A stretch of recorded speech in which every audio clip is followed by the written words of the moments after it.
السلام علیکم ورحمۃ اللہ وبرکاتہ۔ ناظرین، آج میں ایک نئی کہانی لے کر آپ کی خدمت میں حاضر ہوا ہوں، جس کا عنوان ہے کہ ماں باپ دوا سے ٹھیک نہیں ہوتے۔ ایک نوجوان خود اپنی کہانی بیان کرتا ہے۔ وہ کہتا ہے کہ ایک دن میں موٹر سائیکل کا پنچر لگوا رہا تھا تو میں سوچنے لگا کہ اس ہفتے بھی گھر نہ جاؤں تو بہتر ہے، ویسے بھی دیر ہو چکی ہے اور جہاں پچھلے 3 ہفتے گزر گئے ہیں وہاں یہ دن بھی گزر جائیں گے، اور جب گرمیوں کی چھٹیاں ہوں گی تو ایک ہی بار گھر چلا جاؤں گا۔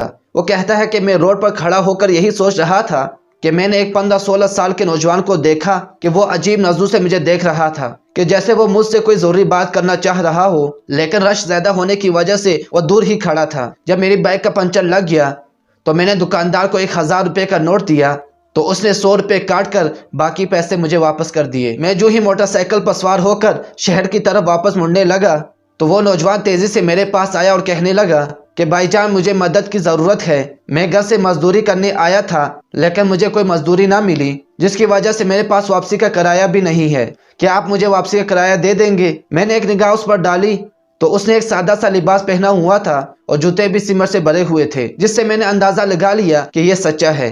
میں نے 100 روپے نکال کر اس کو دیے تو وہ شکریہ ادا کر کے جانے لگا۔ تو میں نے پوچھا تمہیں ایک دن کی مزدوری کتنی ملتی ہے؟ اس کے جواب دینے سے پہلے ہی میں نے باقی 800 روپے بھی اس کو دے دیے، لیکن وہ پیچھے ہٹ گیا اور پیسے لینے سے انکار کر دیا۔ وہ کہنے لگا بھائی جان، میرا گھر فلانی جگہ پر ہے اور میں وہاں پیدل بھی جا سکتا ہوں، صرف 2-3 گھنٹے لگتے ہیں، لیکن کل سے میری والدہ کی طبیعت ٹھیک نہیں ہے اور آج کوئی مزدوری بھی نہیں ملی تو سوچا آج جلدی جا کر ماں کی خدمت کروں گا۔ میں نے کہا یہ پیسے لے لو، اس سے اپنے ماں کے لیے دوائی لے جانا۔ وہ کہنے لگا میں دوائی کل ہی لے گیا تھا اور آج میں سارا دن اپنے ماں کے پاس رہوں گا کیونکہ مائیں دوائی سے کہاں ٹھیک ہوتی ہیں۔ میں نے حیران ہو کر پوچھا تمہارا نام کیا ہے؟ اتنے میں اس کی بس آ گئی۔ وہ بس کی چھت پر چڑھ گیا اور میری طرف مسکراتے ہوئے بلند آواز میں بولا میرا نام گلو ہے۔ بس آہستہ آہستہ دور ہوتی جا رہی تھی۔ میں نے کچھ دیر سوچ کر موٹر سائیکل کا رخ ریلوے اسٹیشن کی طرف کر دیا اور وہاں پہنچ کر موٹر سائیکل کو اسٹینڈ پر کھڑا کر کے ٹوکن لیا اور 700 روپے میں ساہیوال کا ٹکٹ لے کر گاڑی میں بیٹھ گیا۔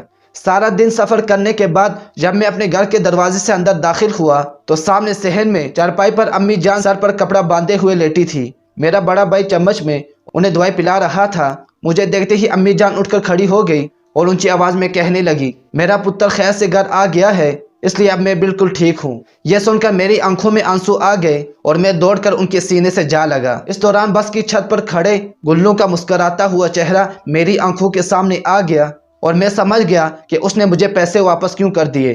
ناظرین، والدین کی جان اپنے بچوں میں ہوتی ہے، والدین کا کوئی نعم البدل نہیں ہوتا۔ اگر ہم انہیں کچھ دے نہیں سکتے تو کوئی بات نہیں، مگر انہیں اپنی زندگی میں سے وہ قیمتی وقت ضرور دیں جس سے انہیں احساس ہو کہ وہ آپ کے لیے انتہائی اہم ہیں۔ ناظرین، آپ کو یہ کہانی کیسی لگی کمنٹ میں ضرور بتائیں، اور اگر ابھی تک ہمارا چینل سبسکرائب نہیں کیا تو ہمارا چینل لازمی سبسکرائب کر دیں۔ مجھے اپنے دعاؤں میں یاد رکھیں۔ اللہ حافظ۔